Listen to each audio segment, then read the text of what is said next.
kissing my ass. They are dying to make it here. Please, sir, make it here. I'll do anything. I'll do anything, sir. ყველაფერი ჩიხში შევიდა, რაც ტრამპმა დაიწყო. მემარცხენეები გახდნენ ზომიერები, მემარჯვენეები გახდნენ რადიკალები. 中方正在向乌方核实有关的情况。 შიდა პოლიტიკასაც უგვარებს. ეს კაციო, იქ ესე თქო. ტრამპი რას აკეთებს ჯერ გაუგებარია. პუტინს განზრახული არ აქვს ამ ომის დასრულება. ნიქსონამდელ პერიოდში მცხოვრები ამერიკელი უკეთესად ცხოვრობდა, ვიდრე დღევანდელი საშუალო სტატისტიკური ამერიკელი.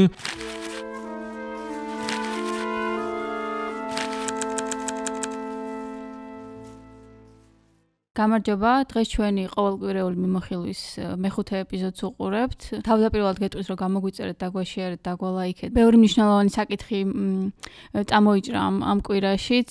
ეს არის ტრამპის მიერ დაწესებული ტარიფების ჯერ დაწესება, შემდეგ გაუქმება, ირანისა და ამერიკის მოლაპარაკებები. პალესტინის საკითხიც მნიშვნელოვანი იყო, იმიტომ რომ ბიბი ნათანიაჰუ ეგრეთ წოდებული ჩავიდა ამერიკაში და ეს საკითხიც მიმოიხილეს. უკრაინის საკითხის მნიშვნელოვანია არ კარგავს თავის აქტუალობას და სხვა ბევრი საკითხი კიდე წარმოიშვება. თავიდან ალბათ ტარიფებით დავიწყოთ, იმიტომ რომ ბევრი ნებათახელმა გამოიწვია.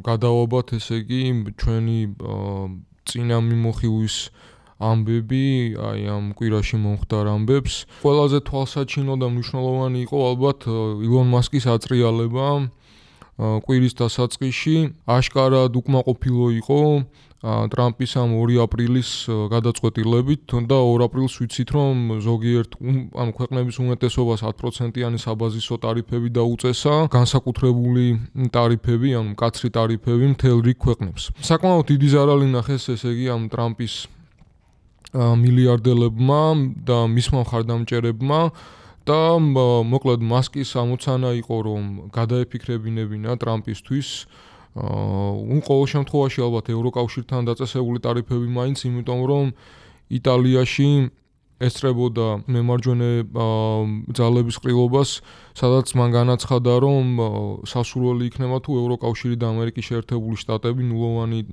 ტარიფებით ან ნულოვანი ბაჟით ივაჭრებენ ერთმანეთთან. ტრამპი უკან არიხევდა, აგრძელებდა ისევ ამ თავის რიტორიკას, რომ ევროკავშირი შეიქმნა ამერიკის აძარცვავად, რომ მთელი მსოფლიო მას და უბრალოდ ამერიკის შეერთებულ შტატებს არასწორად ექცეოდა და სარგებლობდნენ მოკლედ ამერიკის შეერთებული შტატებით და თითქოს პოზიციას არ იცვლიდა.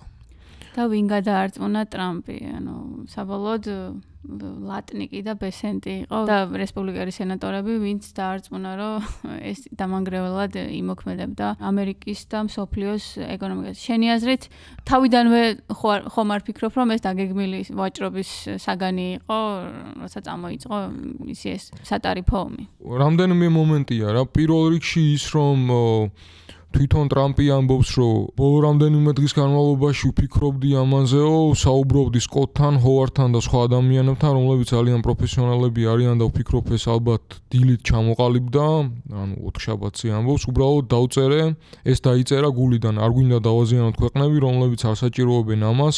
ყველა სურს მოლაპარაკება, გვინდა სწორად მიუდგეთ, გვინდა ვიზრუნოთ მათზე, მაგრამ უნდა ვიზრუნოთ ჩვენს ქვეყანაზეც. ოღონდ ეს იყო რაღაც, რაზეც ნამდვილად საუბრობდით გარკვეულ პერიოდის განმავლობაში და გადავწყვიტეთ გადაგვედგა ნაბიჯი. მათ გააკეთეს ეს, დღეს და კმაყოფილები ვართ ამით. არ ვიცოდით თუ ასეთი გავლენა ექნებოდა, მაგრამ ვიცით რომ ეს არის საფონდო ბაზრის ისტორიაში უდიდესი ზრდა, ეს საკმაოდ კარგი. რაც მედიაში ეტრიალებს, ერთი ამბავი ისაა, რომ ეს ბაზრის პასუხი და აქციების დაცემა სხვადასხვა ამერიკული კომპანიების გახდა ერთ-ერთი მიზეზი ამისა და მეორე მხრივ ალბათ მისმა გარემოცვამაც გადაარწმუნა, მაგრამ შერასაც ამობ ალბათ ეგეც სავარაუდოა, რომ თავიდანვე გათვლილი ხრიკი იყო იმისთვის, რომ სხვადასხვა სახელმწიფოები ჩაეთრია მას მოლაპარაკებებში, გადმოეყვანა ისინი თავის ალიანსში ჩინეთის წინააღმდეგ. და თან შეეცვალა ეს ანუ განესაზღვრა ბალანსი მსოფლიოს ეკონომიკაში თვითონ ყოფილიყო, ანუ მხოლოდ თვითონ და ანუ მის ირგვლივ ყოფილიყო როგორც პოლიტიკური, ისე ეკონომიკური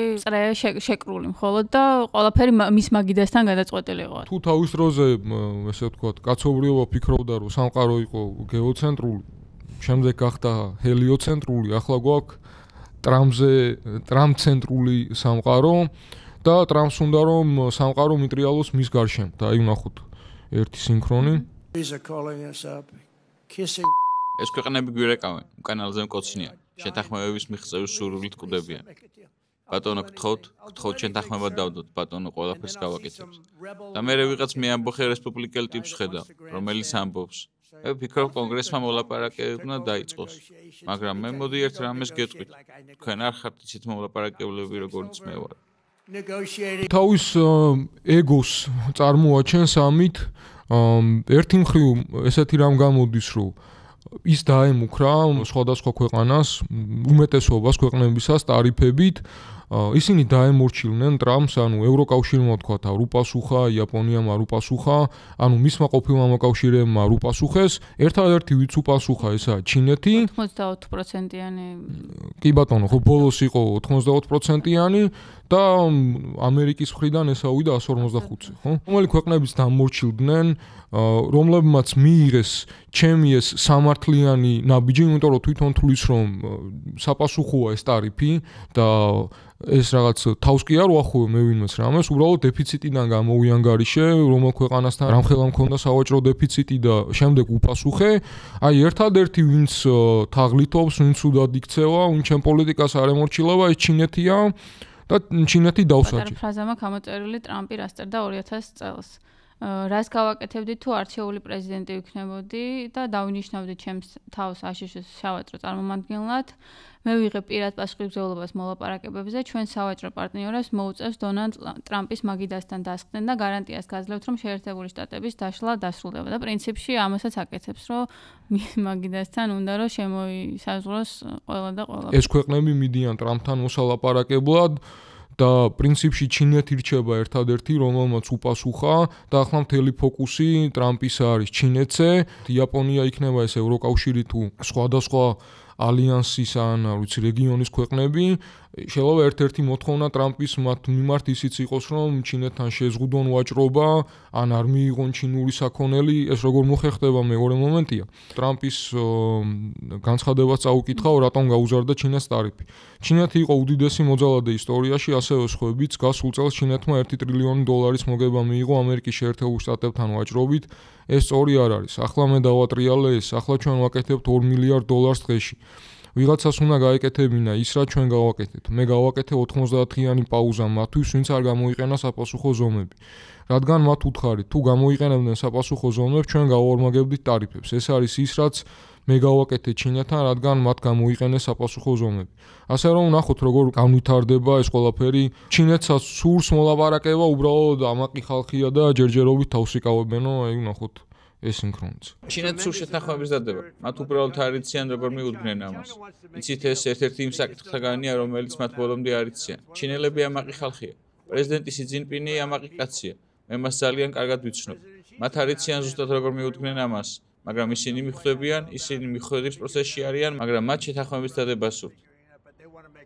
გასაგებია რომ ჩინეთზე ეკონომიკურად იმოქმედებს, მაგრამ ბევრი საზრით ეს ამერიკელ ფერმერებზე საკმაოდ აისახება. განსაკუთრებით იმიტომ, რომ ძირითადად რაც გადის ამერიკიდან არის ეს მარცვლეული და სოფლის მეურნეობის სხვა პროდუქცია. ამდენად დადებითი ეფექტი ექნება ამას თვითონ ამერიკელ მუშათა კლასზე, ხო, არ ვიცი. ერთ-ერთ ინტერვიუში გაიხსენა იანის ვარუფაკისმა ცნობილმა ეკონომისტმა პარალელი გაავლო 1971 წელს ნიქსონის ეკონომიკურ ზომებთან, ნიქსონის შოკი, რასაც ეწოდებოდა. როდესაც ნიქსონმა დააწესა ტარიფები გერმანიისთვის და ევროპის დიდი ქვეყნებისთვის და ამავე დროს იაპონიისთვის და ვარუფაკისი ამბობს ეგეთ რამეს, რომ მაშინ ამერიკამ, ესე ვთქვათ, გაიმარჯვა ამ სავაჭრო ომში, ოღონდ ეს იმასულაც არ ნიშნავს, რომ ამერიკელმა მუშათა კლასმა გაიმარჯვა და ამერიკელ მუშათა კლასს გაუმჯობესდა ცხოვრების სტანდარტი, ხო, პირიქით. თან მაშინ ეხა სულ სხვანაირი ინდუსტრიული მოწყობის იყო ამერიკაც და ეხა სულ სხვანაირი რეალობა გვაქვს. როგორც მაშინ გამარჯვებული, ანუ ამ სიტუაციაში არ ყოფილა, ანუ ვიცი, ჩაოლებრივი ხელფასზე მცხოვრები ადამიანი, რომელსაც სინამდვილეში გაუძვირდა ცხოვრება, იმიტომ რომ თუნდაც დღეს, ანუ ნიქსონამდელ პერიოდში მცხოვრები ამერიკელი უკეთესად ცხოვრობდა, ვიდრე დღევანდელი საშუალო სტატისტიკური ამერიკელი.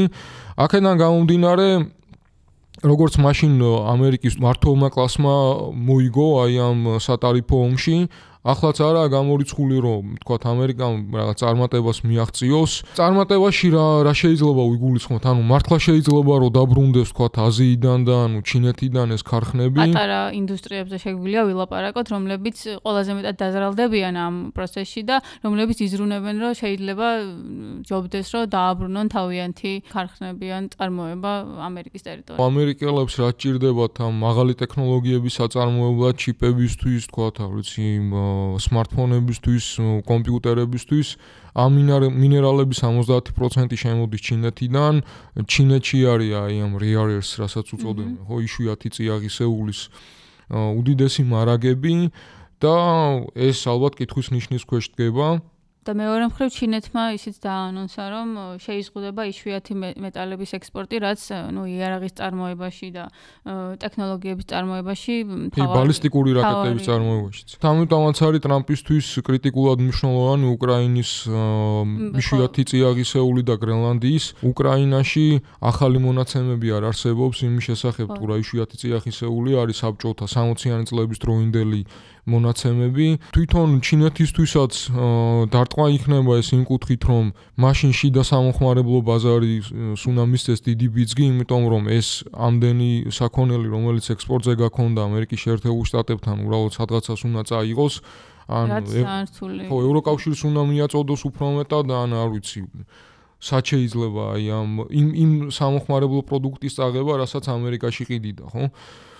და ვარუფაკისის პასუხი იყო მაგალითად ამაზე, რომ მე რო ჩინეთის ადგილას ვიყო, საპასუხო ტარიფებს კი არ დავაწესებდი, რაც თამაშია ყოლა და ამ თამაში შეიძლება ვერ მოუგოს ამერიკის შეერთებულ შტატებს, არამედ შემოვიღებდი საბაზისო შემოსავალს ჩინეთის მოქალაქეებისთვის და კეინზიანურ ეკონომიკურ ზომებს, ანუ წავახალისებდი შიდა ბაზარს და შიდა მოთხოვნას გავზრდიდი. საინტერესო პროცესია მაინც, ჩემი აზრით, ტრამპი რას აკეთებს ჯერ გაუგებარია და ძალიან საშიშად ჟღერს და შეიძლება ნებისმიერ რამ იქნას, მაგრამ ის რეალობა რაც გვაქვს, შეიძლება რომ რაღაც ერთ დღეში შეიცვალოს და ამაზე ვსაუბრობდით პრინციპში ამდენი ხანია, რომ მნიშვნელოვანია რაღაცა ეკონომიკურ ურთიერთობებში ცვლილება და ტრამპმა შეიძლება მნიშვნელოვანი პროცესი ჩაუყარა საფუძველი, შეიძლება ძალიან ცუდად დამთავრდეს ეს ჩვენთვის და ამ შემდეგ, მაგრამ ხო რაღაც დასაფიქრებლად საინტერესო პროცესია. ჩინეთის ეკონომიკა, რომელიც ექსპორტზეა აწყობილი და ვთქვათ, აწუდის ხო ამ მაღალტექნოლოგიურ თუ არამაღალტექნოლოგიურ პროდუქტს სხვადასხვა დასავლურ სახელმწიფოებს, რომლის ერთ-ერთი მთავარი მომხმარებელიც ამერიკის შეერთებული შტატები იყო, რაღაც გარკვეული დილემის წინაშე აყენებს, მათ მოუწევთ რომ გადახედონ როგორც შიდა ესე ვთქვათ საბაზრო პოლიტიკას, ისე საგარეოს, რამის პროგნოზირება ალბათ ძალიან რთულია, ხო? იმის პროგნოზირება ძალიან რთული იყო, რომ ვთქვათ 2 აპრილს შემოღებულ ტარიფებს 4 შაბათს გააუქმებდა. თეთრი სახლის პრესის მდივანი კეროლაინ ლევიტი ამბობს, რომ ბევრმა თქვენგანმა მედიის წარმომადგენლებს მიმართავს, აშკარად ვერ დაინახეთ გარიგების ხელოვნება და აშკარად ვერ გაიგეთ რას აკეთებს აქ ტრამპი. დააწესა ტარიფები, ვთქვათ 2 აპრილს, ამაზე რეაქცია და ვარდნა მოხდა ბაზარზე აქციების, ანუ სხვადასხვა ამერიკული კომპანიების. 4 შაბათს მოულოდნელად ტრამპი აცხადებს, რომ 90 დღით აპაუზებს ტარიფებს. და S&P 500-მა 4 შაბათს ტრამპის განცხადების შემდეგ 9%-ზე მეტი ზრდა დააფიქსირა. ძალიან მნიშვნელოვანია, რომ ყველაზე მეტი ამ ვარდნა გამოცხადება და გაუქმების შემდეგ 90-იანი პაუზის შემდეგ ყველაზე მეტი იშოვა ილონ მასკმა. ილონ მასკმა და ბაზრის გახსნა რამდენიმე წუთში ტრამპმა Truth Social-ზე დაწერა ეს შეძენის დროა და თან დაურთო აბრევიატურა DJT. და მოკლედ შიფი ამბობს, რომ ეს არის ესე ვთქვათ გარიგება ინსაიდერული, ანუ სახელმწიფომ ინფორმაცია მიაწოდა ბაზრის აქტორებს და მოკლედ ბაზრის აქტორებმა წინასწარ იცოდნენ ტრამპის ადმინისტრაციის ნაბიჯების შესახებ. და აი მოკლედ ნახოთ თვითონ შიფის სინქრონი. რამდენად გაღელავთ ბაზარზე არსებული არასტაბილურობა, გაშფოთებთ რომ ვიღაც თეთრ სახლში შეიძლება აქედან სარგებელი ნახოს? რა თქმა უნდა, ვაპირებ მიმართო თეთრ სახლს და მოვთხოვ იმის შეყობინება თუ იცოდა წინასწარ რომ პრეზიდენტი კვლავ შეცვლიდა თავის პოზიციას ტარიფებთან დაკავშირებით. და ვინი ხეირა ამით? ადმინისტრაციაში ძალიან ბევრი შესაძლებლობაა ინსაიდერული ვაჭრობისთვის და ერთი წუთითაც არ მეპარება იჭი რომ ისინი გამოიყენებდნენ ამ შანსს. ჩვენ ვაპირებთ სიმართლის გაგებას. მაგრამ დიდია იმის ალბათობა რომ თქვენ უბრალოდ დაგაიგნორირებენ არა, შეიძლება ღირს დამოუკიდებელი მოკვლევის ინიცირება. Მთლიან კონგრესმა უნდა ჩაატაროს მოკვლევა, თქვენ მართალი ხართ. ისინი სავარაუდოდ გააჭიანურებენ პასუხისგაცემას, განსაკუთრებით თუ მართლაც ჩართული არიან ამ კორუმპირებულ ინსაიდერულ ვაჭრობაში, მაგრამ ამის მუდმივად დამალვას ისინი ვერ მოახერხებენ. ჩვენ ვიცით ვინ არიან ადმინისტრაციაში და ადრე იქნება თუ გვიან შევძლებთ იმის გარკვევა, თუ რა გარიგებებს დებენ, რას ყიდულობენ, რას ყიდიან. სიმართლე ამოტივტივდება და ჩვენ გავიგებთ მას.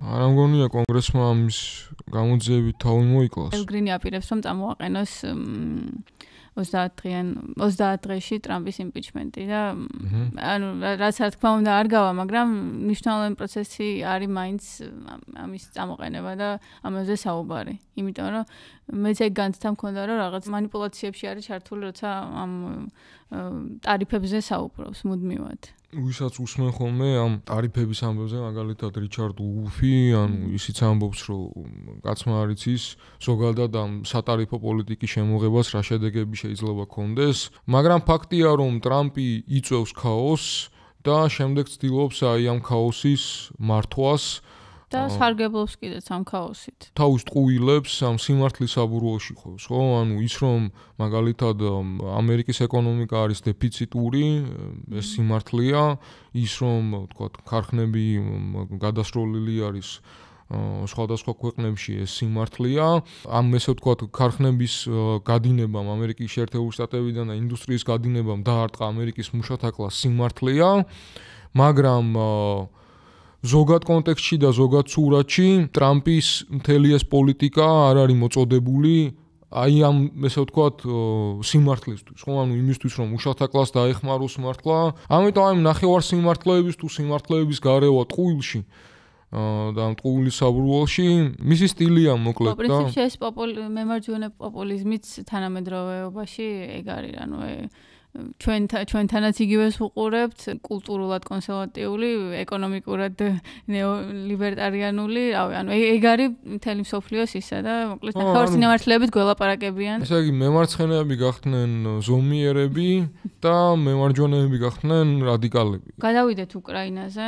ჩვენი გადაცემის ჩაწერის შემდეგ კრივოი როგში მოხდა დიდი თავდასხმა, საშინელი და საზარელი თავდასხმა. გამოსაშვებ საღამოს დაიმოვდნენ ბავშვები და ამას თავს დაესხა რუსული დრონები და 18 ადამიანი სიცოცხლე ემსხვერპლა თუ არ ვთქვი და მათ შორის უმრავლესობა ბავშვი იყო. თან ეს მოხდა იმ ფონზე, როდესაც სამშვიდობო მოლაპარაკებების შესახებ შეხვედრები და თითქოს ეს პროცესი დაწყებული იყო, შავ ზღვაზე ცეცხლის შეწყვეტა, ენერგო ობიექტებზე თავდაუსხმელობა, მაგრამ ეს ამ ყველაფერს უკვე დიდი წითელი ხაზი აქვს გადასმული და ყველაფერი გრძელდება ისე როგორც აქამდე იყო. მთავარი ისეთი მოვლენა ამ უკრაინა-რუსეთის საკითხის გარშემო ზელენსკის 8 აპრილის განცხადება, რომ მისმა ჯარისკაცებმა უკრაინის ტერიტორიაზე შეიპყრეს 2 ჩინელი ჯარისკაცი. ზელენსკი დარწმუნებული იყო, რომ ამჟამად უკრაინის ტერიტორიაზე ჩინელი ჯარისკაცების არც თუ ისე უმნიშვნელო რაოდენობაა და ის ამბობს, რომ ჩხრეკის შედეგად მათ აღმოაჩნდა ჩინური პასპორტები, ბარათები და მოკლედ მათი იდენტიფიცირება მოხდა ძალიან მარტივად. ვიდეოებიც გავრცელდა პრინციპში. კი, ვიდეოებიც გავრცელდა არაერთი და თვითონ მოусმინოთ ზელენსკის რას ამბობს.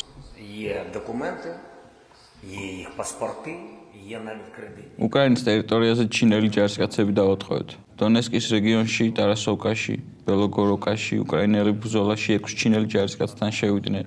ორი ტყეობაშია. მე ვფიქრობ, რომ ჩვენ გვაქვს რაღაც განსახილველი ამერიკელებთან. იმედი ვიქონიოთ, რომ ისინი შეცვლიან პოზიციას განსაკუთრებით დღევანდელი ამბების შემდეგ. შესაბამისად არის დოკუმენტები, არის მათი პასპორტები, არის საკრედიტო ბარათებიც კი. ესენი არიან ჩინეთის მოქალაქეები. ვფიქრობ, ეს ძალიან მნიშვნელოვანი ელემენტია.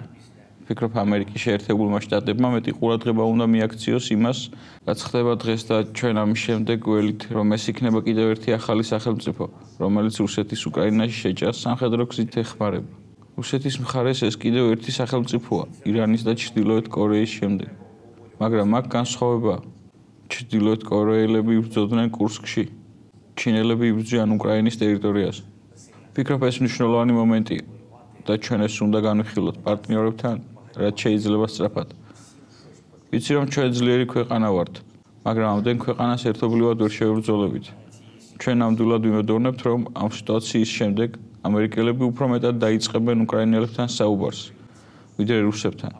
და იმედი მაქვს, ჩინური მხარეც გარკვეულ რეაქციას გამოავლენს.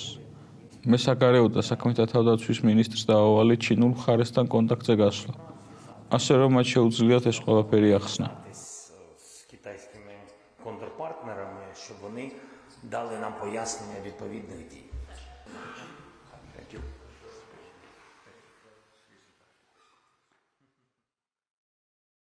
ზელენსკი ამბობს, რომ განსხვავებით ჩრდილოეთ კორეელებისგან, ჩინელები ჩვენ ტერიტორიაზე იბრძოდნენ, იმიტომ რომ კორეელები იყვნენ განლაგებულები კურსკში და ირანის და ჩრდილოეთ კორეის მერე ეს არის მესამე სახელმწიფო, რომელიც რუსეთთან ერთად ჩვენს წინააღმდეგ იბრძვის და სანამ უფრო ფართოდ გავშლით ამ თემას, საპასუხოდ ვაჩვენოთ ჩინეთის წარმომადგენლის ჩინური მხარე ამოწმებს შესაბამის ვითარებას უკრაინულ მხარესთან. ნება მომეცით ხაზგასმით აღნიშნა, რომ ჩინეთის მთავრობა ყოველთვის მოუწოდებს ჩინეთის მოქალაქეებს შეიარაღებულ კონფლიქტის ზონებსა და შეიარაღებულ კონფლიქტებში რაიმე ფორმით ჩართვას თავი არ არიდო. ქართველებს ეს ბევრჯერ გავრცელდა, რომ რუსეთის მხარეს იბრძვიან, უბრალოდ მათ შორის მგონი კალაზის კი, ეგრეთ წოდებული ბპლა, რომელიც რუსეთის მხარეს იბრძვის. ალბათ რაღაც ამბავში სერიოზული ბრალდება, ხო? ჯერ ყველაფერს რომ თავი დავანებოთ, ჩინეთი პასუხობს, რომ ჩვენ პირიქით ჩვენ მოქალაქეებს მოუწოდებთ, რომ იქ ესე ვთქვათ, საომარ ზონაში არ ჩაერთონ და იქ საერთოდ არ გაეკარონ იმ ადგილს. მაგრამ ზელენსკი ამას იყენებს თავის პოლიტიკისთვის ამერიკის შეერთებულ შტატებთან, ანუ ამერიკას ეუბნება ამით, რომ აგერ შენ ყველაზე მეტად ვინც გაღიზიანებს და ვინც გინღრობს წყალს, ის მებრძვის და ამ დროს შენ დათბობას აწარმოებ რუსეთთან და მაგიტომაც ახსენა, რომ ალბათ აწი ამერიკელები ჩვენ უფრო მეტად უნდა გველაპარაკებოდნენ ვიდრე რუსებს. ხო, მე საბოლოოდ მაინც არ მგონია, რომ ჩინეთი, ანუ ესე რაღაც ჩართული არის ამ პროცესში, ანუ აი საომარ მოქმედებებში, იმიტომ კი არა, რომ ჩინეთი კეთილია და მისი პოლიტიკის დამახასიათებელი არ არის. ხო, ნუ კეთილია ორმაგი დანიშნულების, ესე ვთქვათ, პროდუქტების 80% ვიცით, რომ მიდის ჩინეთიდან და ჩინეთი ერთ-ერთი შემადგენელი ნაწილი არის აი იმ საომარი მანქანის, რასაც რუსეთი წარმოადგენს და მეორე მხრივ ირანი, ხო? ანუ ეს ორი სახელმწიფო, ამ ორ სახელმწიფოზე დგას რუსეთი და ჩინელების მიერ იმაზე ლაპარაკი, რომ რაღაც ნეიტრალურად არიან განწყობილები და მშვიდობა სურთ, ეს წმინდა წყლის ლირიკაა. ზელენსკი პირდაპირ ამბობს, რომ აგერ რუსეთის მიერ ჩინეთის ჩართვა სხვა ქვეყნებთან ერთად პირდაპირ თუ ირიბად, ნათელი სიგნალია, რომ პუტინის განზრახული არ აქვს ამ ომის დასრულება და რომ ეს აუცილებლად საჭიროებს პასუხს ამერიკის შეერთებული შტატებიდან, ევროპიდან და სხვა ყველა ქვეყნებიდან, რომლებსაც სურთ მშვიდობა. ტემი ბრიუსმა ისაუბრა, რომ რუსეთთან მოლაპარაკებების დღის წესრიგში მხოლოდ ერთი საკითხია ცეცხლის შეწყვეტა და სანამ ამ საკითხს არ გადაწყვეტენ, სხვა დინამიკა არ ექნება. ტემი ბრიუსიც შემაშფოთებლად და აღმაშფოთებლად მიიჩნევს ამ ამბავს და აი მოდი სინქრონს მოусმინოთ ჯერ, საინტერესოა რას ამბობს და მერე გავშალოთ. შემაშფოთებელია ჩრდილოეთ კორეის მონაწილეობა. შემაშფოთებელია, რომ ჩინელი ჯარისკაცები ტყვე დაიყვანეს. ჩვენ გვაქვს ცნობები, რომ უკრაინამ ტყვე დაიყვანა ჩინეთის ორი მოქალაქე, რომელიც უკრაინაში რუსეთის მხარეს იბრძოდა. ჩინეთი აგრძელებს საკვანძო მხარდამჭერი როლის შესრულებას რუსეთის ომში უკრაინის წინააღმდეგ. ჩინეთი უზრუნველყოფს ორმაგი დანიშნულების ნივთების თითქმის 80%-ის მიწოდებას, რაც რუსეთს ომის გასაგრძელებლად სჭირდება. როგორც დონალდ ტრამპმა აღნიშნა, ამ ორი ბირთვული სახელმწიფოს თანამშრომლობა მხოლოდ ხელს შეუწყობს გლობალურ არასტაბილურობას და ამერიკის შეერთებულ შტატებს და სხვა სახელმწიფოებს ნაკლებად უსაფრთხოს და ნაკლებად დაცულს ხდის. ლემონდი აცხადებდა ფრანგული გამოცემა, რომ 40 პირის იდენტიფიცირება შეუძლიათო ჩინელისო, რომლებიცო იბრძოდნენ უკრაინაშიო. ეს 40-ვე აცხადებდა, რომ რუსეთის არმია შეუერთდა. გამოცემამ ინტერვიუ ჩამოართვა 37 წლის ჩინელ მამაკაცს, რომელიც ომში ჩაება როგორც უცხოელი დაქირავებული 2023 წლის ივლისში და შემდეგ ჩინეთში დაბრუნდა და დაქირავებულები იბრძვიან რუსეთის მხარეს შრი-ლანკიდან, ინდოეთიდან, ნეპალიდან. ანუ ეს დაქირავებულები გასაგებია, დაქირავებულები უკრაინის მხარესაც იბრძვიან ძირითადად დასავლური ქვეყნებიდან. ზელენსკიმ მეორე დღეს განაცხადა, რომ 150-ზე მეტი ჯარისკაცი იბრძვისო ჩვენი მონაცემებითო. ჩინელიო. ანუ ეს არის მოკლედ ესე ვთქვათ, კერძო კავშირები, ხო ვთქვათ, რუსები რეკრუტირებას ახდენენ ამ ჩინელი ჯარისკაცების. სახელმწიფოებრივია ეს კავშირი თუ კერძო ინიციატივა. ეს არის გასარკვევი. არც ერთია გამორიცხული, მოდი პირდაპირ ვთქვათ.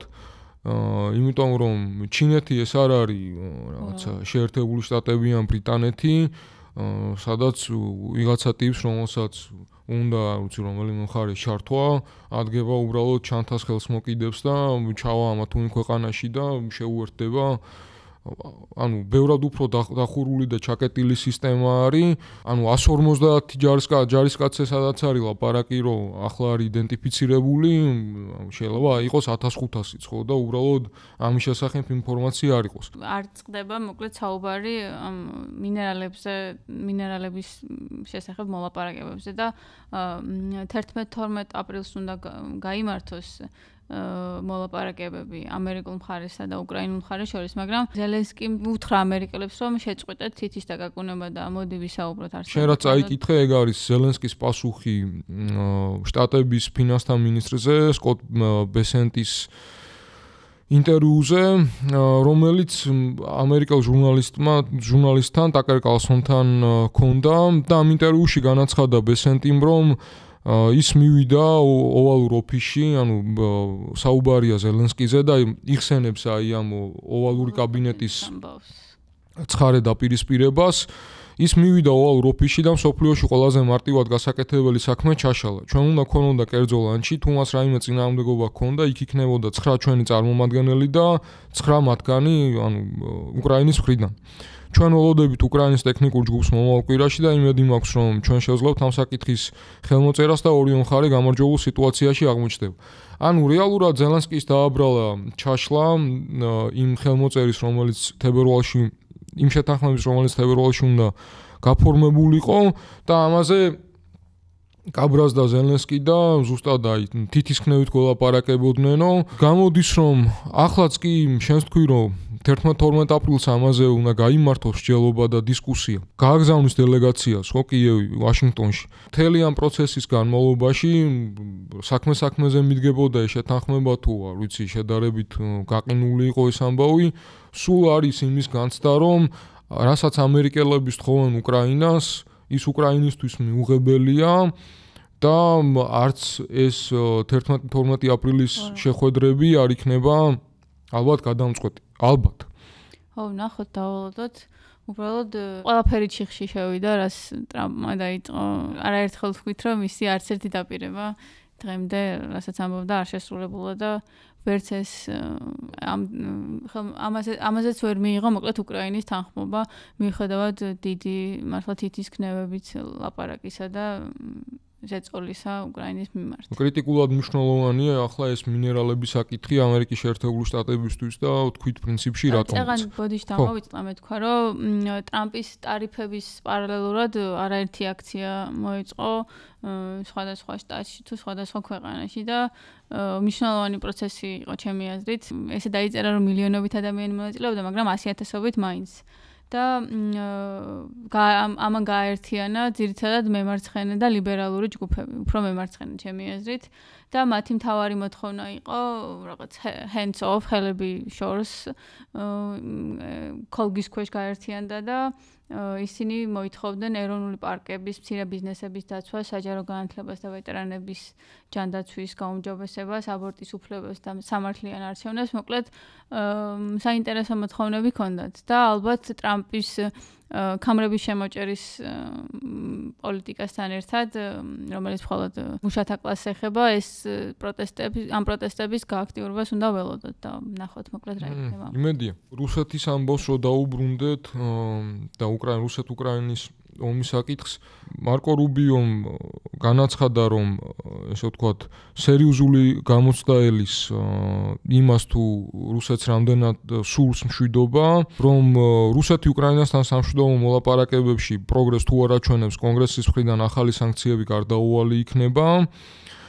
როგორც უკვე ვნახეთ, კონგრესის წევრებმა დაიწყეს კანონპროექტის წარდგენა სანქციების გასამკაცრებლად, ასე რომ კაპიტოლიუმის მხრიდან იქნება მზარდი ზეწოლა იმ სანქციების დასაწესებლად, რომლებსაც ჩვენ ადმინისტრაცია ვერ შევაჩერებთ, თუ რა თქმა უნდა, მშვიდობისკენ პროგრესს ვერ მივაღწევთ.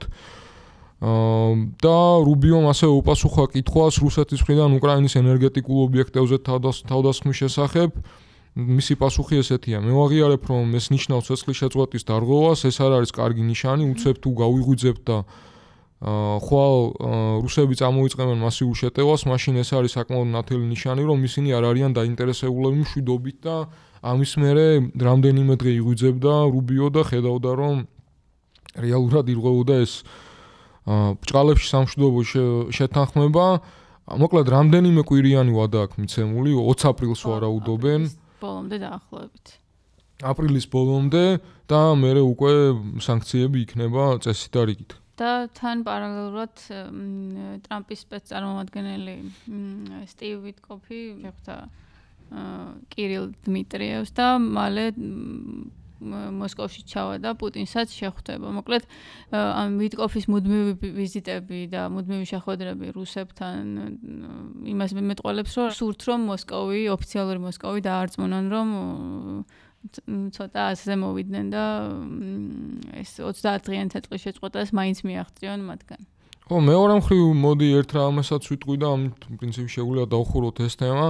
რუსეთის პერსპექტივები თვითონ ანუ ცხელფაზაში, ანუ საომარ ვითარებას გულისხმობ, არც თუ ისე ნათელია. ISW-ს, ანუ ომის შემსწავლელი ინსტიტუტის რაღაც ინფორმაციები ვნახე და პირველ რიგში საუბარი აქვს იმაზე, რომ რუსეთს ელევა რესურსები, 10,000-ზე მეტი ტანკია დაკარგული, თანამედროვე ტანკები შემოელია, გამოიყვანა საბჭოთა, ისინიც უმეტესობა გაუნადგურდა, ელევა ადამიანური რესურსები, ისინი აცხადებენ ახალ გაწვევებს, მაგრამ გაწვეულებს გადამზადება უნდა და ამას ვერ ახერხებენ. მინიმუმზეა დასული რუსეთის წინსვლა, ანუ ეს თვეები სულ უფრო და უფრო დეგრადირებს მათი წინსვლა და არანაირი პროგრესი არ ჩანს.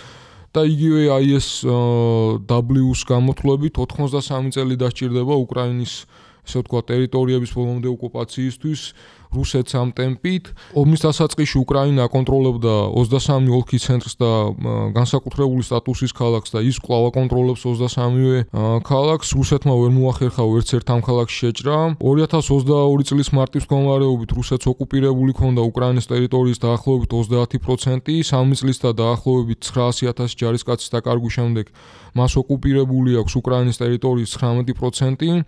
ანუ აქაც რუსეთმა ვერ მიაღწია რეალურად ვერაფერს და ეს ვერაფერი ძალიან ძვირი დაუჭდა.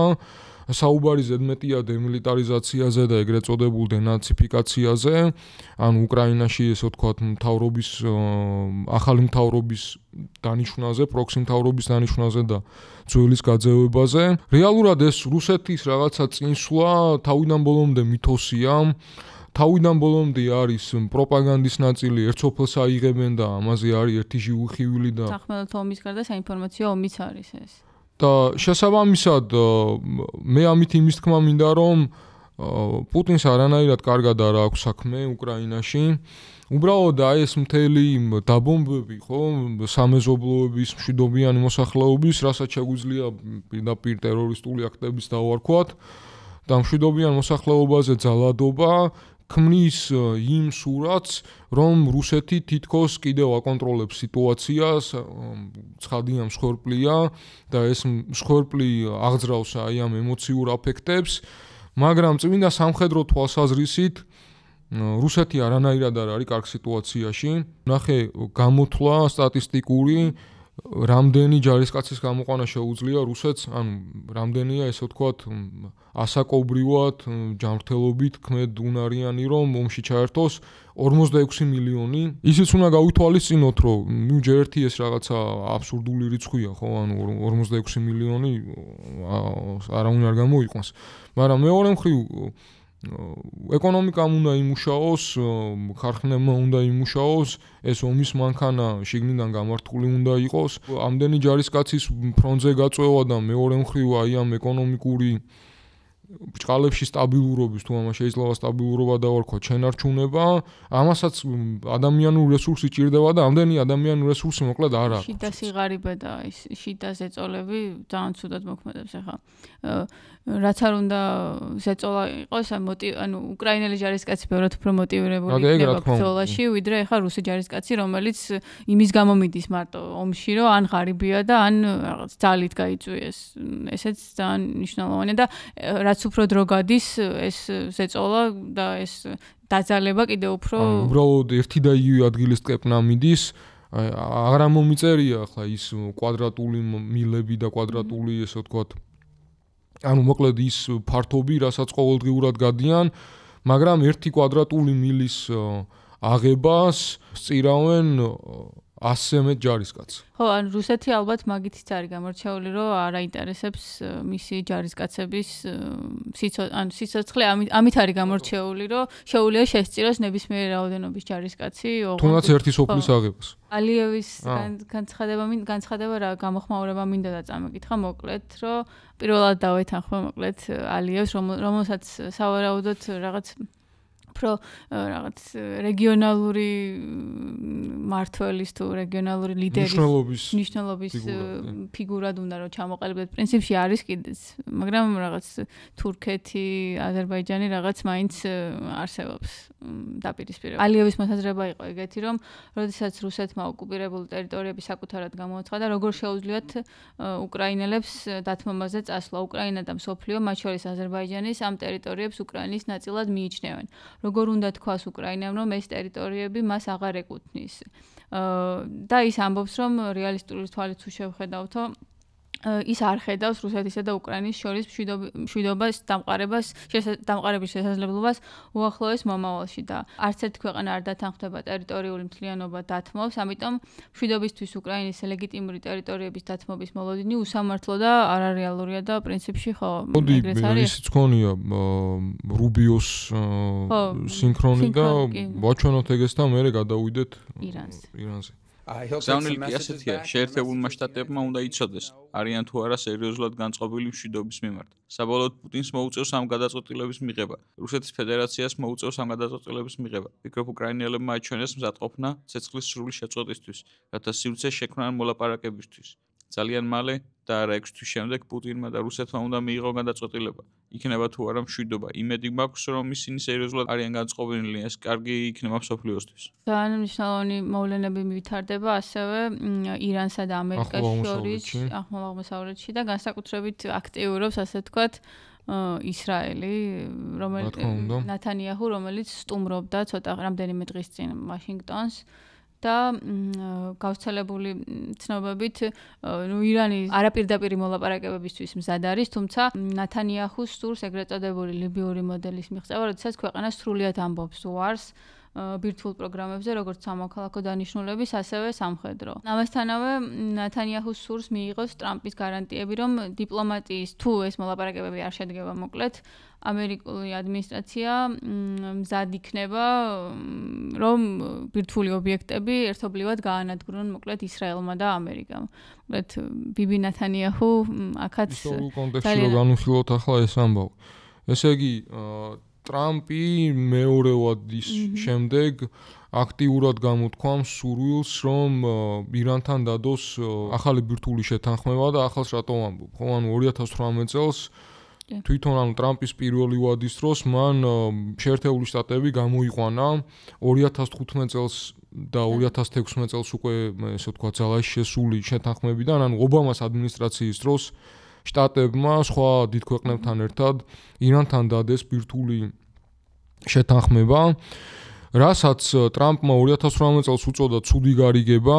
ტრამპის გადაწყვეტილებაზე გავლენა იქონია, რა თქმა უნდა, თუ გამოიცნობ ვინ? რა თქმა უნდა, ისრაელმა. ისრაელი ამტკიცებდა, რომ ირანი კვლავ აგრძელებსო ფარულ ბირთვულ პროგრამას და მოკლედ აფრთხილებდა შტატებს, ტრამპს ახასიათებს, ხო, იქამდე ობამას ადმინისტრაცია იყო სულელი და ცუდი, უარგისი. ახლა ეს სლიპი ჯოს ადმინისტრაცია იყო უარგისი ცუდი. შეიძლება რაღაც გადაწყვეტილება მოსწონდეს, მაგრამ იმის გამო რომ ის წინა ადმინისტრაციის დროს იქნა მიღწეული. კი ბატონო.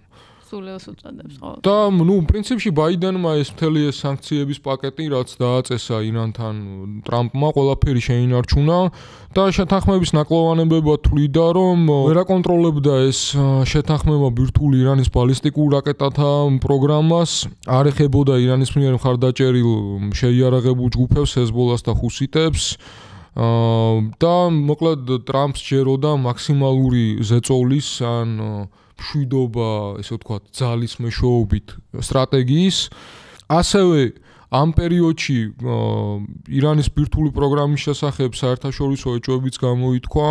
საერთაშორისო ატომური ენერგიის სააგენტო ამბობდა, რომ ირანი მხოლოდ სამოქალაქო დანიშნულებით არ იყენებდა გამდიდრებულ ურანს და ურანს მოკლედ 90% უნდა იყოს 90% დონემდე უნდა იყოს ურანი გამდიდრებული რომ ბირთვული იარაღი გაკეთდეს ახლა ეჭვებია რომ 60%-მდე აქვს გამდიდრებული ირანს რითიც პრინციპში შეუძლია რამდენიმე თვეში რომ ბირთვული იარაღი გააკეთოს შეთანხმება იყო იმაზე რომ 3.77% უნდა ყოფილიყო ეს ურანის გამდიდრების დონე თუმცა 2020-იანებში, ანუ 20-იანების დასაწყისში დაზვერვა აღნიშნავდა შტატების, რომ ურანის გამდიდრების უკანონო მაღალი დონეებია. 9 მარტს უგზავნის აიათოლა ხომენეის წერილს და გამოცემა აქსიოსმა დაწერა ამის შესახებ და მოკლედ ინსაიდერულ ინფორმაციას დაყრდნობით რა წერია, რომ ორთვიანი ვადისათვლა იყო განსაზღვრული ამ წერილში, ანუ წერილის გაგზავნის მომენტიდან თუ მოლაპარაკების დაწყებიდან ეს უცნობია, მაგრამ ტრამპი მოკლედ ხომენეის ეუბნება ამ წერილით, რომ მათ ბირთვული იარაღის გაკეთებაზე ხელი უნდა აიღონ, ჩვენ ვერ დაუშვებთ, რომ მათ ბირთვული იარაღი ქონდეთ, ძალიან მალე რაღაც მოხდება, მირჩევნია სამშვიდობო შეთანხმება მქონდეს ვიდრე სხვა ვარიანტი, მაგრამ სხვა ვარიანტი პრობლემას ვერ მოაგვარებს. ტრამპი უკვე ანუ ერთი თვის წინ იწყებს რიტორიკის გამკაცრებას ირანის მიმართ, იემენში ჰუსიტების დაბომბვას იწყებს, იმიტომ რომ ისინი სავაჭრო გემებს აზიანებენ, მაგრამ ირანთან სხვა პრობლემა აქვს. სიგნალის ჩატი დავიგებთ, რომ სინამდვილეში ევროპის საქმეს უფრო აკეთებენ. ესე იგი დაიძრა ეს თემა და შიგადაშიგ ტრამპი ამაზე სულ მიუთითებდა ხოლმე, რომ მისთვის ძალიან მნიშვნელოვანია ირანთან ბირთვული ხელშეკრულების კვლავ გაფორმება. რა სიძახის ტრამპი ახლა აი ამ შეხვედრამდე, რომელიც 12 აპრილს უნდა გაიმართოს.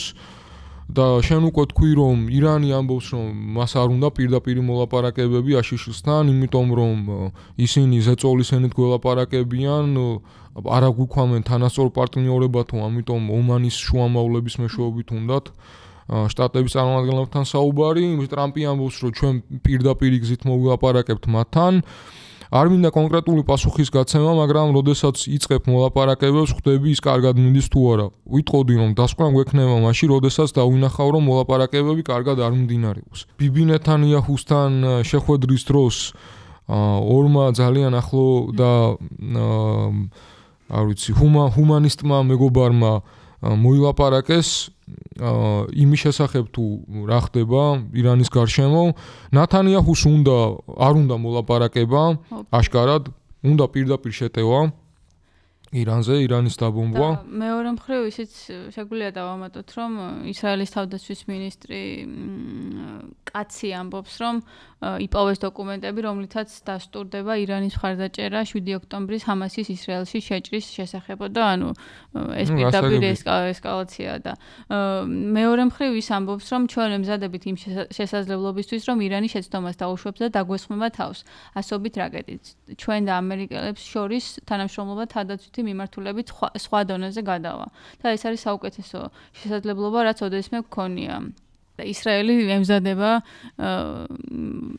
ძალიან და კაცკაცებს რა, მოკლედ, ანუ ტრამპს თითქოს ერთი მხრივ აქ დიპლომატიის იმედი, მაგრამ იქვე ჩაურთავს ხოლმე, რომ თუ არ იქნება დიპლომატია, იქნება ბომბების წვიმა და ნეთანიაჰუს და ტრამპს შორის შეხვედრის შემდეგ ინტერვიუა, სადაც ნახოთ რას ამბობს ტრამპი. ირანთან თუ საჭიროა მოითხოვს სამხედრო მოქმედებებს, მაშინ იქნება სამხედრო მოქმედებები. ისრაელის ხადი ამის სათავეში იქნება. ჩვენ არავინ გვმართავს. ვაკეთებთ იმას, რაც გვინდა. ლიბიის მაგალითი ახსენე შენთან. ლიბიაში აბსოლუტურად ჩამოშალეს ეს ბირთვული ინფრასტრუქტურა და ირანი კიდე ამაზე თანახმა არ არის, ხო? ანუ ირანი ამბობს, რომ ჩვენ იმ ბირთვულ ინფრასტრუქტურას, რომელიც გვაქვს სამოქალაქო მიზნებისთვის, ამას არ დავთმობთ. ბიბი ამბობს, რომ ან იქნება დიპლომატია და დიპლომატია ნიშნავს, რომ ჩვენ და ამერიკელები შევალთ, ანუ ისრაელი და ამერიკა შევა და ყველაფერს ესე ვთქვათ დაშლის იქ ამ თელ ბირთვულ პროგრამას. იქნება სამოქალაქო მიზნებისთვის თუ არა სამოქალაქო მიზნებისთვის, ან იქნება ბომბების წვიმა. მე ახალხანს დავასრულე ამ ორთვეში ჩემი მეორე ვიზიტი ამერიკის შეერთებულ შტატებში. ეს ძალიან თბილი სტუმრობა იყო. ჩემს მეგობარ დონალდ ტრამპთან. თქვენ ალბათ შთაბეჭდილების ქვეშ ხართ ჩვენი ახლობლობით. ჩვენ შორის უდიდესი მეგობრობით და ის იმ საკითხებშიც გამოვლინდა, რაც განვიხილეთ. პირველ რიგში ირანი. ჩვენ შევთანხმდით, რომ ირანს არ უნდა ჰქონდეს ბირთვული იარაღი. ეს შეიძლება გაკეთდეს შეთანხმებით. მაგრამ მხოლოდ მაშინ თუ კი ის იქნება ლიბიის მსგავსი შეთანხმება. ანუ თუ ჩვენ შევალთ გავანადგურებთ მოწყობილობებს, დავშლით აღჭურვილობას ამერიკული ზედამხედველობისა და აღსრულების ქვეშ. ისინი უბრალოდ გაწელავენ მოლაპარაკებებს და არჩევანი არის სამხედრო. ყველას ესმის ეს. ჩვენ საკმაო ხანს განვიხილეთ მეორე საკითხი, რაც განვიხილეთ ეს ხაზა. ჩვენ მოწოდებულნი ვართ, რომ გავანადგუროთ ჰამასი და ამავე დროს მოწოდებულნი ვართ, რომ დავიბრუნოთ ყველა მძევალი. შემდეგ პრეზიდენტმა მე შეუმხედა და ჟურნალისტებს უთხრა: ნახეთ ეს კაცი დღე და ღამეს ასწორებს, რომ მძევლები გაათავისუფლოსო. ვიმედოვნებ ამით მან გააქარწყლა ის ტყუილი, რაც მედიით მუდამ ვრცელდება, რომ მე ამისთვის არ ვმუშაობ. მავდარდობ ამაზე, მე ვზრუნავ, მე ვაკეთებ ამას და ჩვენ ეს გამოგვივა. ჩვენ ასე ვსაუბრობთ პრეზიდენტ ტრამპის ხედვაზე. რადგან ჩვენ ახლა კონტაქტში ვართ ქვეყნებთან, რომლებიც საუბრობენ შესაძლებლობაზე, მიიღონ ხაზელთა დიდი რაოდენობა. ეს მნიშვნელოვანია, რადგან ეს ისაა, რაც ბოლოს მოხდება. უცებ ჩამოუთვლი ესე იგი ამერიკის სტრატეგიული ინტერესები ირანთან კონფლიქტში რა შეიძლება იყოს. ჩინეთის სარტყელის და გზის ინიციატივის ჩაშლა ან დასუსტება, ანუ ირანი ცენტრალური გოლია ჩინეთის გლობალური ინფრასტრუქტურული პროექტისთვის, რომელიც ევროპას, აზიას და აფრიკას აკავშირებს. კონკრეტულად ჩაბაჰარის პორტი, ინდოეთისა და ჩინეთისთვის სტრატეგიული პორტი, რომელიც პაკისტანის გვირაბების გვერდისავლით აწვდის საქონელს ცენტრალურ აზიაში. სახმელეთო კორიდორები ირანი აკავშირებს ჩინეთს თურქეთთან, ევროპასთან და სირიის ერაყის გავლით ხმელთაშუა ზღვამდე. რატომა ახლა დასუსტებული დაინტერესებული შტატები აი ამ მარშრუტების ბლოკირებით? ჩინეთის ეკონომიკური გავლენის შეზღუდვა, განსაკუთრებით აზიაში ამერიკის ჰეგემონიის დასაცავად. ალტერნატივის უზრუნველყოფა, თუ ირანი არასტაბილური გახდება, ჩინეთი იზოლებული იქნება, გამოიყენოს უფრო ძვირი და რისკიანი მარშრუტები და რუსეთის დასუსტება, ირანი და რუსეთი ვიცით რომ ჭიდროდ თანამშრომლობენ. ირანი უზრუნველყოფს დრონებსა და სარაკეტო ტექნოლოგიებს რუსეთისთვის უკრაინის ომში. ორივე ქვეყანა ეწინააღმდეგება დასავლურ სანქციებს და ქმნის პარალელურ ეკონომიკურ სისტემას, ხო? ყველა გზა ჩინეთისკენ. ყველა გზა ჩინეთისკენ მიდის. ერთი მხრივ ისრაელისთვის უფრო მეტი საფრთხის შემცველია მათი ბირთვული პროგრამა, იმიტომ რომ ამის გასაგებია მათთვის ირანი ეგზისტენციალურ საფრთხედ აღიქმება. ამერიკისთვის არ ვიცი. ამერიკისთვის რაღაც უფრო ეკონომიკური ასპექტი აქვს, მაგრამ რადგანაც ისრაელი მისი ერთადერთი და განუმეორებელი მეგობარი არის, ასე ვთქვათ, ზრუნავს ახლა ისრაელზეც და ორ კურდღელს ერთდროულად იჭერს, ასე ვთქვათ, მაგრამ საბოლოოდ მაინც საკუთარი ინტერესებიდან გამოდის და ყოველთვის ანეიწალებს მოკლედ მის მხარეს არაა იმ მოწინააღმდეგე. 12 შედგება ეს ომანში ეს შეხვედრა და ვნახოთ რა რით დასრულდება. მან შეჯამებისთვის რო ვთქვათ ტრამპი აი ამ დიპლომატიას, მაგრამ თან ზეწოლით და ესე კუნთებიან დიპლომატიას მიმართავს. როგორც უკრაინაში, ისე ირანთან. დიპლომატიაში, რომელშიც კუნთები ასრულებს თავარ საქმეს და მეორე მხრივ ნეთანიაჰუს პრინციპში პირდაპირ გაცხადებული აქვს თავისი უნება ირანი რომ ნახოს დაბომბილი ირანი. ხო. მეორე მხრივ შეგვიძლია ტრამპის კომენტარიც რომ ნახოთ, რომელსაც რას უწოდებს ის მოკლედ ღაზის სექტორს. ხომით თავს ვფიქრობ ღაზის სექტორზე. მე მგონია რომ ეს წარმოუდგენლად მნიშვნელოვანი და სტრატეგიული ტერიტორია უძრავი ქონებისთვის. იქ შეერთებული შტატების მსგავსი სამშვიდობო ძალების ყოფნა ღაზის სექტორის კონტროლი და ფლობა კარგი იქნება. იმიტომ რომ ახლა უკვე წლებია მხოლოდ მკვლელობებზე, ჰამასზე და პრობლემებზე მესმის და თუ აიღებ ხალხს პალესტინელებს და გადაანაწილებს სხვადასხვა ქვეყანაში და უამრავი ქვეყანა ვინც ამას გააკეთებს, მაშინ რეალურად შეიქმნება თავისუფლების ზონა. და არქმევ თავისუფლების ზონას, თავისუფალ ზონას. იცი მე რას ვეძახი ამ ტერიტორიას, დიდებულ ადგილმდებარეობას, სადაც არავის სურს ცხოვრება. არ მესმის რატომ დათმო ისრაელმა ეს ტერიტორია. ისრაელი ფლობდა მას, ეს არ იყო ეს კაცი. ასე რომ შემიძლია თქვა ის ამას არ დათმობდა. მე კარგად ვიცნობ მას, არ არსებობს. მათ აიღეს ოკეანის პირა ქონება და მშვიდობისთვის გადასცეს ხალხს. ის არასოდეს, არასდროს არ უნდა გაჩქვებულიყო. ისრაელს არ უნდა გაეცა ის, არ ვიცი რატომ გააკეთეს ეს. ეს ანუ კი ვიცი, იმიტომ რომ მათ მშვიდობა აღთქვეს მათ, მაგრამ ეს სულად დასრულდა. რადგან ეს დღეს ერთ-ერთი ყველაზე სახიფათო მიწაა მსოფლიოში. ადგილზე სადაც 50,000 ადამიანი მოკლეს. ხო, და გენოციდი მიმდინარეობს ვაჭრობის ენით, დაცინვით, არ ვიცი ხო რა შეიძლება უწოდოთ უკვე ისა აღარც ვიცი სიტყვები ალბათ ვერ მოძებნი იმის ახსაწერად როგორი სახეებითაც ისხდნენ და როგორი სახეებითაც განიხილავდნენ ამ საკითხს. ესე იგი ბიბი ამბობს რომ უნდა გავასახლოთ ისინიო და თავისუფალი ნება უნდა მივცეთ რომ თუ უნდა დარჩნენ, თუ უნდა წავიდნენ. ხო, ანუ პრინციპში ალბათ პირდაპირ გაასახლებენ წესით ამ ხალხს. ყოველ შემთხვევაში ამის სურვილი აქვს და მერე იქ უძრავი ქონების მაგნატებს შეიყვანს იქ ალბათ ტრამპი. დანიას და ეგვიპტეს მოუწოდეს რომ ეს ადამიანები მიიღოს და პარალელურად ღაზაში მოხდეს ასე ვთქვათ უძრავი ქონების მასობრივი შენება, სადაც უდაბნო გადაიქცევა რივიერად, ტრამპ რივიერად. ხო, მოკლედ ამის პარალელურად ღაზაში რა თქმა უნდა გრძელდება იგივე პროცესები და თან ამ შეხვედრაზე ის იყო ყველაზე რაღაც დამამცირებელი ალბათ ის რომ როცა ჩავიდა ბიბი მოკლედ შენ სინქრონში იყო ის ამბობდა რომ მე ყველაფერს ვაკეთებ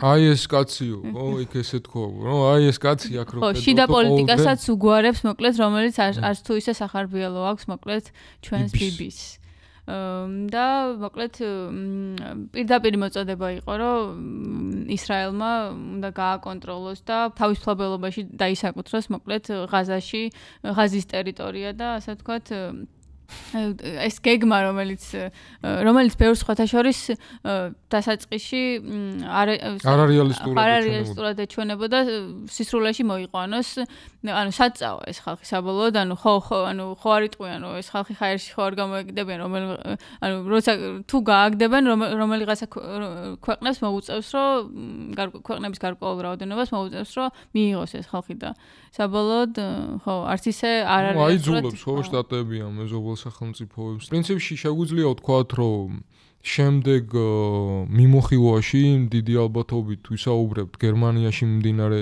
თემებზე, იმიტომ რომ ეს კოალიციური შეთანხმება პრინციპში უკვე შედგა. დაიდო მოკლედ იფსოსის გამოკითხვა, რომლითაც გერმანიაში ულტრამემარჯვენე პარტია AfD-ს მხარდაჭერა რეკორდულ მარჯვენებელს აღწევს.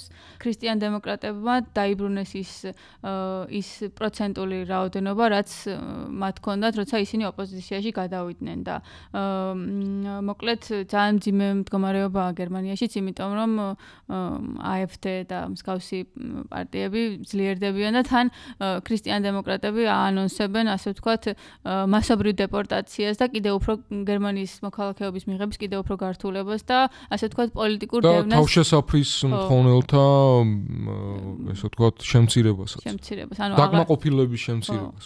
ხო, მოკლედ გერმანიაზე ვისაუბრებთ, ვაანონსებთ აქედანვე. და კიდევ მოვიფიქრებთ. ხო, რა თქმა უნდა, კიდევ ბევრ საკითხზე. მაგრამ ანუ რაც უნდა მოხდეს, სულ კატასტროფაც რომ მოხდეს, მაგრამ არ გვინდა კატასტროფა, გერმანიაზე მაინც ვიტყვით ერთ-ორ სიტყვას. ხო.